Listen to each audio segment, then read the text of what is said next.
Hello বন্ধুরা, কেমন আছো সবাই? তো আশা করি সবাই খুব ভালো আছো, আর আমিও খুব ভালো আছি। দেখো বন্ধুরা, পাপান তোমাদের জানাচ্ছে গুড মর্নিং।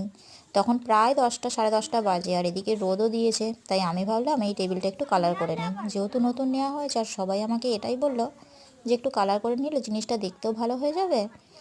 তো কালারটা করে নিই, রোদটাও দিয়েছে, শুকিয়ে যাবে। আর আমার মেয়ে তো সমানে আমায় বলে যাচ্ছে তুমি পারবে না, দিদিকে দাও। তাই 3 ভাই বোনকে দায়িত্ব দিয়েছি ওটা কালার করার, আর আমিও করে নিলাম আমার সংসারের কিছু টুকিটাকি কাজ। এদিকে বেরিয়ে চলে এসেছি বিকেল নাগাদ কিছু খাতা নেওয়ার জন্য, যেহেতু সামনে ওদের স্কুল খুলছে, কিছু খাতার প্রয়োজন আছে।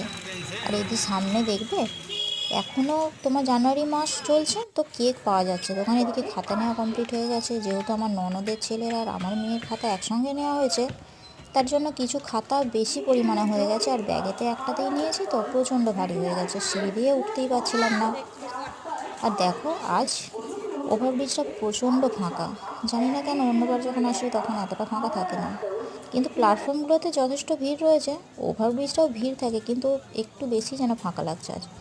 হাতে এত ব্যথা করছিল যে আমি তো ব্যাগ বইতেই পারছিলাম না। আমার ননদকে বললাম যে তুমি নাও। আর ওভারব্রিজ থেকেই সামনে বাজারটা দেখতে পাওয়া যাচ্ছে, দেখো কত লোকজন চারিদিকে, তাই একটু ভিডিও করে নিলাম। এদিকে চলে এসেছি, আমরা প্ল্যাটফর্মে বসে পড়েছি। ব্যাগটা এত ভারী, কী করবো, দাঁড়িয়ে থেকে অনেকটা ট্রেনের লেট। অবশেষে ট্রেন এলো, তো টাটা।